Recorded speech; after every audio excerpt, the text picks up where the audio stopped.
আচ্ছা, তোমাদের সঙ্গে কি এরম কখনো হয়েছে? যারা বিশেষ করে ভিডিও করো, ভিডিও করতে করতে মনে হচ্ছে ক্যামেরাটা অনই আছে, তুমি বেশ ভিডিও করেই যাচ্ছ, কিন্তু শেষে যখন দেখবে যে তুমি ভিডিওর বাটনটা অন করতেই ভুলে গেছো, তখন কেমন লাগে? এই সেম সিচুয়েশানটা আমার এই ভিডিওটার ক্ষেত্রেও হয়েছে, আর তোমরা সেটা খুব শিগগির দেখতেই পাবে। ভিডিওটা অবশ্যই শেষ পর্যন্ত দেখো। সেদিন ভীষণভাবে চাউমিন খেতে ইচ্ছে করছিল, আর তাই বাড়িতে বানিয়ে ফেলেছিলাম, আর ভাবলাম বানাচ্ছি যখন সেটা ভিডিওও করি। তাই ফটাফট লেগে পড়লাম কাজে।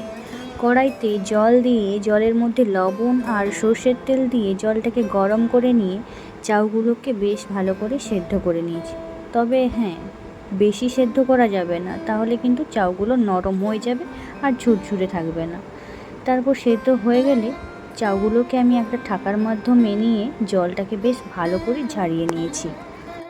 তারপর কড়াইতে তেল দিয়ে আমি 2খানা ডিমের ভুজিয়াও বানিয়ে নিয়েছি, আর তারপরে আবার কড়াইতে তেল দিয়ে আমি এই সবজিগুলোও ভেজে নিয়েছি। বেশ ভাবছিলাম ভিডিও হচ্ছে, কিন্তু যখন সবজিগুলো অলমোস্ট ভাজা হয়ে গেছে তখন দেখছি যে ভিডিও অন করতেই ভুলে গেছি।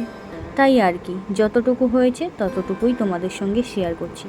প্রথমে কড়াইতে সর্ষের তেল দিয়ে তার মধ্যে আমি আলু দিয়ে দিয়েছিলাম, আর আলুগুলো বেশ ভালো করে ভাজা হয়ে যাওয়ার পর তার মধ্যে বিনস, তারপর পরে গাজর দিয়ে দিয়েছিলাম, আর তারপরে দিয়েছিলাম পেঁয়াজ, আর তারপরে ভেজে রাখা ভুজিয়া, ডিমের ভুজিয়া দিয়ে তারপর এর মধ্যে আমি দিয়ে দিয়েছিলাম চাউ মশলা, যেটা বাজার থেকেই কিনে নেওয়া, আর তারপর দিয়ে দিয়েছিলাম গোলমরিচের গুঁড়ো।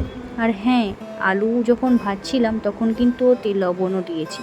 তারপর বেশ ভালো করে নাড়াচাড়া করে সেদ্ধ যখন সবজিগুলো হয়ে যাবে তখন তার মধ্যে আমি একটা সস ব্যবহার করেছি, আর সেটা আমি বানিয়ে নিচ্ছি এখানে আমি কিছুটা চিলি সস, তার সঙ্গে সয়া সস আর টমেটো কেচাপ দিয়ে বেশ ভালো করে মিশিয়ে নিয়েছি। আর হ্যাঁ, একটুখানি ভিনিগারও দিয়েছিলাম। তারপরে এই সসের মিশ্রণটা আমি এই ভাজা সবজিগুলোর মধ্যে দিয়ে দিচ্ছি। তারপরে এই যে জল ঝরিয়ে রাখা চাউমিনগুলো এর মধ্যে দিয়ে দিচ্ছি।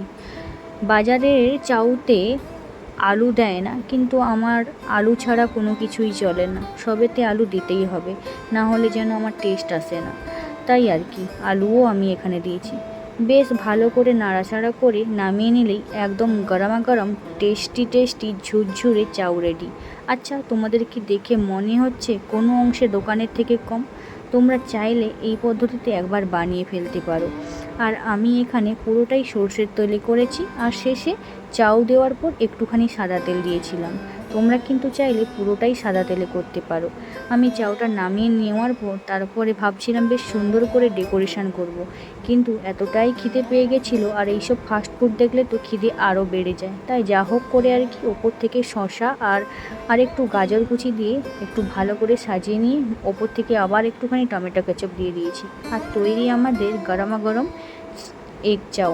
আর এটা কিন্তু খেতে দারুণ হয়েছিল। তোমরা তো যে যেরকম পারো বানাও, এটা আমার প্রসেস। তবে আমি এই প্রসেসেই যে সব সময় বানাই তা কিন্তু নয়, আরও বিভিন্ন প্রসেসে বানাই। আর একটা কথা বলতে মনে নেই, আমি যখন পেঁয়াজ কুচি দিয়েছিলাম এর মধ্যে কিন্তু আদা আর রসুনের কুচিও দিয়েছিলাম, সেটা বলতে একদম ভুলে গেছি, তাই শেষে বলে দিলাম।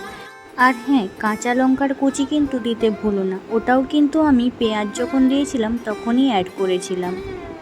যারা একদমই চাউ করতে পারো না, তারা এই ভিডিওটা দেখে অবশ্যই একবার বানিও। আশা করছি তোমাদেরও ভালোই লাগবে। একবার দেখে বুঝতে না পারলে তাহলে 2-3বার দেখে নিও, আর কথাগুলো ভালো করে শুনে নিও, তাহলে তোমরাও পারবে এরকম দোকানের মতো ঝুরঝুরে চাউমিন বানাতে। আচ্ছা, আজকে তাহলে টাটা।